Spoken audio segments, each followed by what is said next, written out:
अब जैसे आप लोगों का ही एक नया फंड आ रहा है जिसका मैंने नाम नहीं लिया था, बट आप ही बता दें, तो कुछ सोच कहाँ से आई, कैसे आई? देखिए मुकुल जी, आज हम जब देखते हैं कोई भी चीज़ को, किसी भी प्रोडक्ट को या सर्विस को, अब समथिंग एज सिंपल एज कि साबुन की टिकिया हो गई, या समथिंग कि अपने कोई गैजेट हो गए या हमारे जैसे कि कार हो गई, या हमारी वंदे भारत की ट्रेन हो गई, हर चीज़ ना एक अच्छी तरफ, बदलाव की तरफ जा रही है।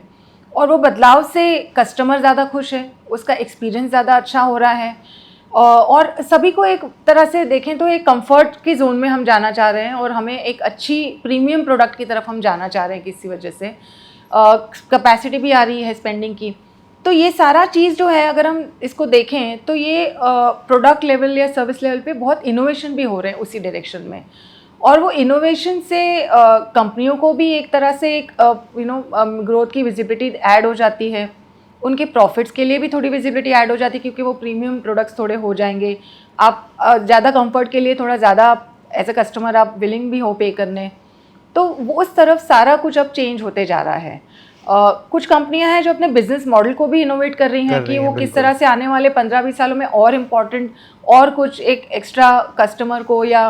इंडस्ट्रीज़ को सपोर्ट कर सके। तो हमने वो सारा कुछ जब इवेल्युएट किया तो हमें लगा कि इनोवेशन जो ये है, ये बदलाव पिछले 15-20 सालों से चल रहा है, और ये आने वाले 15-20-30 सालों में और भी बहुत ज़्यादा प्रोनाउंस हो जाएगी चीज़ें। और हम उसी को कंपेयर करने की कोशिश कर रहे हैं कि कैसे इसको कंपाइल किया जाए और एक प्रोडक्ट लाया जाए जहाँ पर हम ये बेनिफिट इन्वेस्टर्स को दे सकें। तो इनोवेशन फंड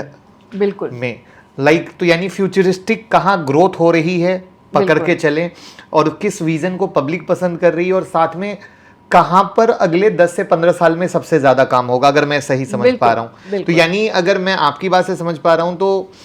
ये फंड तो डेफिनेटली कुछ नया होगा, बट वहीं पर अगर किसी को स्टॉक स्पेसिफिक जाना हो तो बिल्कुल इसी तरीके से सोच लानी चाहिए, अगर मैं सही समझ पाया हूँ तो। बिल्कुल, ये कैटेगरी देखो यहाँ पे है, बहुत काम तो बहुत हो रहा है, और इम्प्रूवमेंट हर प्रोडक्ट सर्विस लेवल पे, बिजनेस मॉडल पे होती ही जाएगी। तो ये डेफिनेटली एक एरिया होगा जहाँ पे ध्यान होना चाहिए। तो अभी जो आप लोगों का एक फोकस्ड फंड है, वो फोकस्ड फंड में पहले की अपेक्षा अब रिटर्न बढ़ा है, तो अगेन ये एक लर्निंग का पार्ट है कि क्या ऐसी स्ट्रेटजी की जिसे हम लोग भी कुछ सोच सकें और अपने रिटर्न को बढ़ा सकें, तो किस तरीके से ये? बिल्कुल। इस फंड को मैंने करीब 3 साल पहले मैनेज करना शुरू किया, और मेरा ये थॉट था कि जैसे कि मैंने कहा कि मैं जनरली स्टॉक्स पे ही व्यू करती हूँ, मैं बकेट्स या सेक्टर पर ज़्यादा मेरा मतलब कम उस पर विजन होता है। मुझे ऐसा होता है कि आइडेंटिफाई कुछ ऐसे हम अगर कंपनियाँ कर पाएँ जो कि कुछ कर रही हैं ऐसा जिसकी वजह से कि उनकी ग्रोथ बढ़ के आने वाली है, और आज अगर किसी वजह से उनकी वैल्यूएशन थोड़ी दबी हुई है तो वो भी एकदम से फिर ऐड करेगी उस अल्फा जनरेशन में। तो आइडिया ये होता है मेरा हमेशा कि आधा फंड मेरा कम से कम ऐसे आइडियाज़ में हो जहाँ पे अभी ग्रोथ किसी ना किसी वजह से दबी हुई है और उसकी वजह से वैल्यूएशन भी थोड़े लो चल रहे हैं, और वो बहुत नज़दीक है उसके इन्फ्लेक्शन पॉइंट पे, और यहाँ से अब एक बदलाव शुरू होगा उस चीज़ में। हो सकता है कि वो कोई कंपटीशन की वजह से रेवेन्यू ग्रोथ नहीं आ रही है, या हो सकता है कि कंपनी ने कोई स्ट्रैटेजी कोई गलत चूज़ कर ली जिसकी वजह से इम्पैक्ट हो गया, या फिर हो सकता है कि इंडस्ट्री ऐसे फेज पे गुजर रही है कि सभी को मतलब इशू हो रहा है।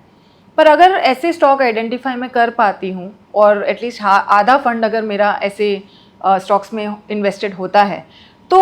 वो जनरली 2-3 साल में हमको उसका एक अच्छा बेनिफिट देखने मिलता है। और यही स्ट्रैटेजी मैंने इम्प्लीमेंट करी जब मैंने इस फंड को शुरू किया। तो वही व्यू है, और बेसिकली वैसे ही आइडेंटिफाई करके मतलब जो हमने कॉल्स लिए वो तो यानी अगर आपकी बात से अगर मैं सही समझ पा रहा हूँ और सुनने वाले, तो हम लोग भी जब स्टॉक में करते हैं तो हमारे पोर्टफोलियो में जो जिसका फ्यूचर ग्रोथ है, प्लस कहीं ना कहीं उस सेक्टर के शेयर अंडर वैल्यू कोई ना कोई अच्छे पोटेंशियल वाले दिखते हैं, नजर बस डालने की जरूरत होती है, तो उससे ज्यादा ग्रोथ मिल पाएगी हमें